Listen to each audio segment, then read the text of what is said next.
SC/ST act को खत्म करो या फिर सही से जांच करो, वरना विष्णु जैसे निर्दोष व्यक्ति ऐसे ही 20 साल तक जेल में सड़ते रहेंगे। आज हम बात करेंगे एक ऐसे आदमी की जिसका नाम विष्णु है। कहानी किसी फिल्म की नहीं है, यह हमारे न्याय तंत्र की हकीकत है। कहा जाता है विष्णु को SC/ST एक्ट में एक कथित झूठे मुकदमे में फंसाया गया और नतीजा क्या, निर्दोष आदमी को भी 20 साल जेल में रहना पड़ा। जरा सोचिए, 20 साल, जिस उम्र में कोई परिवार बसाता है, बच्चों को पढ़ाता है, अपने घर वालों का ख्याल रखता है, उसी उम्र में यह आदमी जेल में बंद था। सवाल यह नहीं है कि विष्णु दोषी है या निर्दोष, सवाल यह है क्या किसी इंसान को बिना न्याय के 20 साल जेल में सड़ने दिया जा सकता है। कहानी शुरू होती है एक शिकायत से। कोई SC/ST वर्ग का एक व्यक्ति विष्णु पर SC/ST एक्ट लगवाता है और तुरंत उसकी गिरफ्तारी होती है। न ठीक से जांच होती है, न साक्ष्य की गहराई, बस एक नाम और हथकड़ी।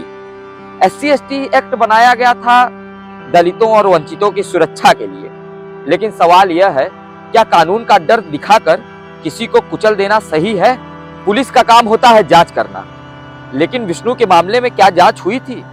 क्या दोनों पक्षों की बात सुनी गई थी या सिर्फ आरोप को ही सच मान लिया गया और विष्णु को 20 साल तक जेल में बंद कर दिया गया। जब कानून जांच से पहले सजा बन जाए तो यह न्याय नहीं, अत्याचार बन जाता है।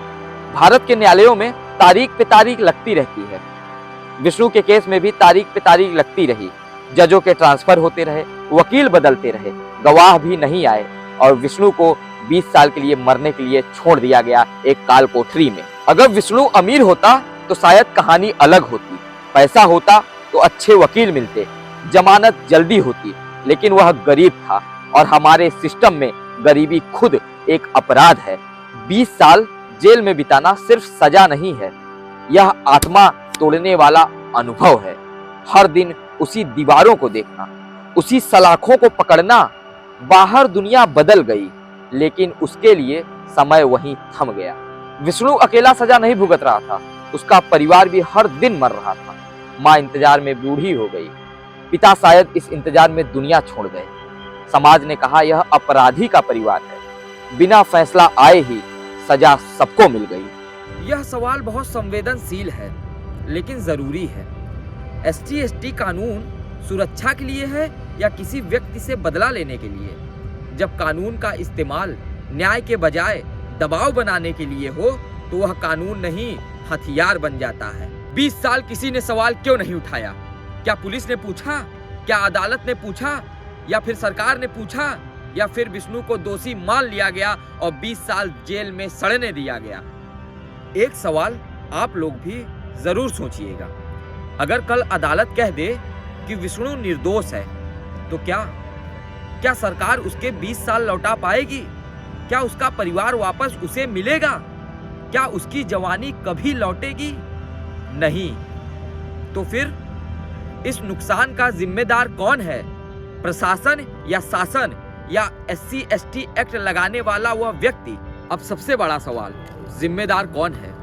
अगर किसी केस में 20 साल बाद पता चले कि जांच कमजोर थी, सबूत अधूरे थे, तो क्या कोई अफसर जवाब देगा? क्या उस पुलिस अफसर से पूछा जाएगा जिसने बिना पुख्ता जांच के गिरफ्तारी की विष्णु की? या फिर उस सरकारी वकील से पूछा जाएगा जो तारीख पर तारीख लेता रहा? या फिर हमेशा की तरह कहा जाएगा सिस्टम ऐसा ही है? अगर सिस्टम ऐसा ही है तो फिर आम आदमी की जिंदगी इतनी सस्ती क्यों है? हर बार कोई ऐसा मामला आता है तो सरकारें कहती है हम सुधार करेंगे, लेकिन सवाल यह है सुधार क्यों नहीं होता? SC/ST एक्ट जैसे संवेदनशील कानूनों पर जांच की एक मजबूत प्रक्रिया क्यों नहीं होती?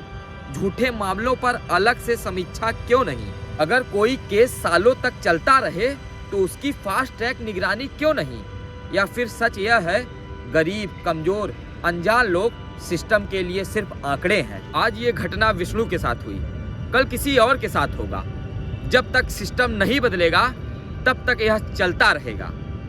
आज एक आदमी जेल में सड़ रहा था, कल कोई मजदूर सड़ेगा, कोई छात्र सड़ेगा, कोई छोटा किसान ऐसे ही सालों साल जेल में बंद रहेगा। यह लड़ाई किसी जाति के खिलाफ नहीं है, किसी कानून के खिलाफ भी नहीं है। यह लड़ाई कानून के गलत इस्तेमाल के खिलाफ है।